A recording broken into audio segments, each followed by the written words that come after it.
Hay historias que sencillamente se niegan a morir. De esas que hablan de supervivencia contra todo pronóstico, de luchas que se libran en la más profunda oscuridad, lejos de las miradas del mundo. Pues bien, esta es una de esas historias, la de una guerra de desgaste que ha durado décadas. Y esta frase de verdad, lo resume todo a la perfección. En el universo de este juego, la yihad no es una batalla cualquiera, es la guerra secreta, la guerra eterna entre los vampiros más antiguos. Ojo, que no estamos hablando de echar una partida rápida y ya está. No, estamos hablando de una lucha brutal por la existencia inmortal, donde cada decisión, por pequeña que parezca, tiene unas consecuencias que se van a arrastrar durante toda la noche, durante toda la partida. Claro. Con esto en mente, la pregunta es inevitable, ¿no? ¿Cómo es posible que un juego de cartas, un juego de nicho de los años 90, haya sobrevivido a 3 editoriales distintas? Y no solo eso, a ser descatalogado oficialmente, y encima para acabar resurgiendo con más fuerza que nunca. Es una locura. Venga, vamos a meternos de lleno en esta historia.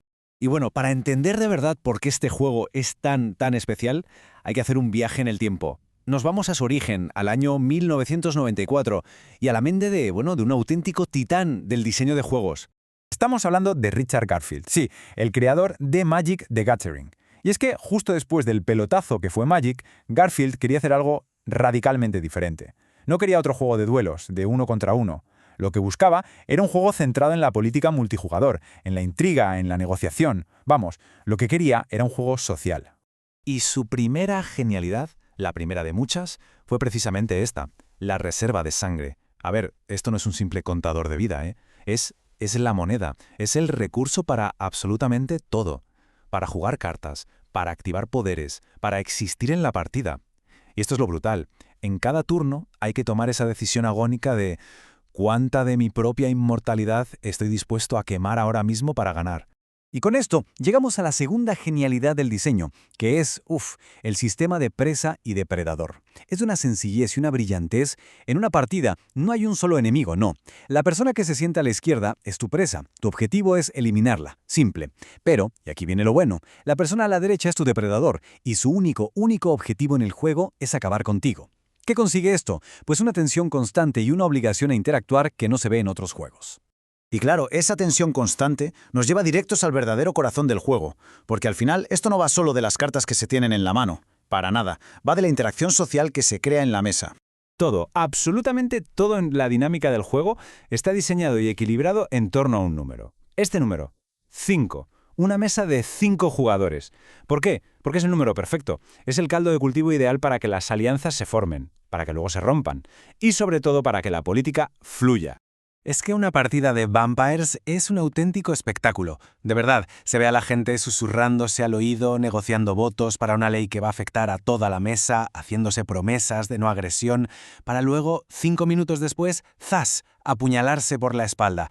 Es que la diplomacia y la traición no son una parte del juego. No, son el juego. Y oye, para eliminar a una presa hay varias vías, no hay una sola. Se puede, por ejemplo, drenarla, que es como atacar su influencia poquito a poco. O se puede intentar ganar poder político, convocando votos que dan títulos y control sobre la mesa. O claro, siempre queda la opción del combate directo, que suele ser un asunto bastante sangriento y muy arriesgado. Pero, a pesar de este diseño tan brillante, de ser una joya, el juego fue traicionado. Tal cual. Como un antiguo Matusalén, que para quien no lo sepa, es un vampiro de un poder casi divino, fue abandonado por su propia progenie, por sus creadores. Y así, el juego entró en un largo letargo, en su propia y larga noche. Y si miramos la cronología del abandono, es que es desoladora. Primero, sus creadores originales, White Wolf, lo dejan. Adiós. Luego, nada menos que los gigantes de la industria, Wizards of the Coast, lo intentan revivir y también lo abandonan. Y ya para 2010 se acabó.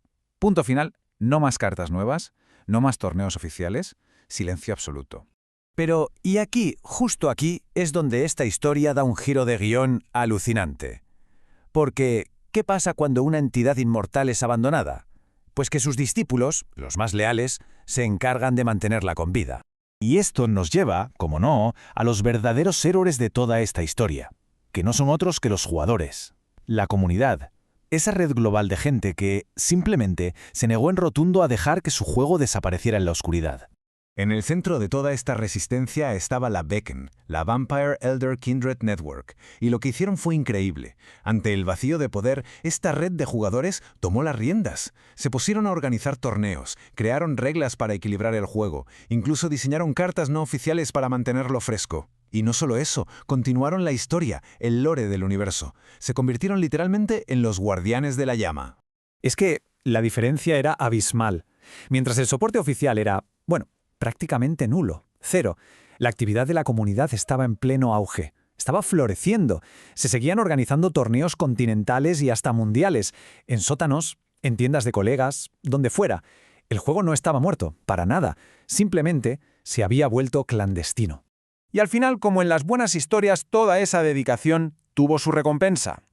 En 2018, un grupo de estos mismos jugadores de la BKN fue y fundó una editorial nueva, Black Chantry. Y lo más fuerte es que consiguieron la licencia y resucitaron el juego oficialmente. Pero ojo, lo hicieron de una forma muy inteligente. Se cargaron los sobres aleatorios y apostaron por mazos ya hechos, preconstruidos y un sistema de impresión bajo demanda. El resultado, el juego se volvió más accesible que nunca.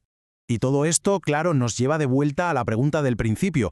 Después de 30 años, después de abandonos, de traiciones, de resurrecciones, ¿por qué sigue aquí?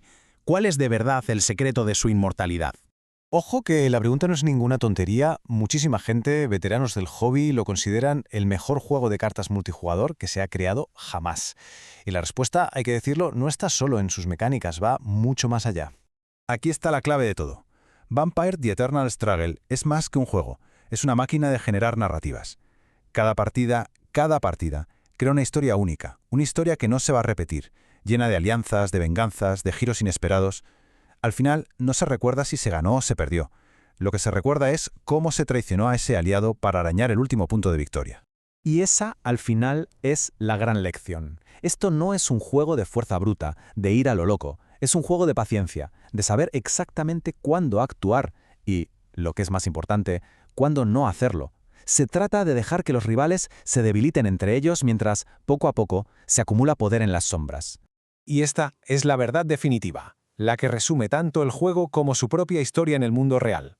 Ha sobrevivido simple y llanamente porque es como los antiguos vampiros que representa. Sabe que la eternidad no es para los más rápidos ni para los más fuertes. La eternidad pertenece a quienes tienen la paciencia para reclamarla.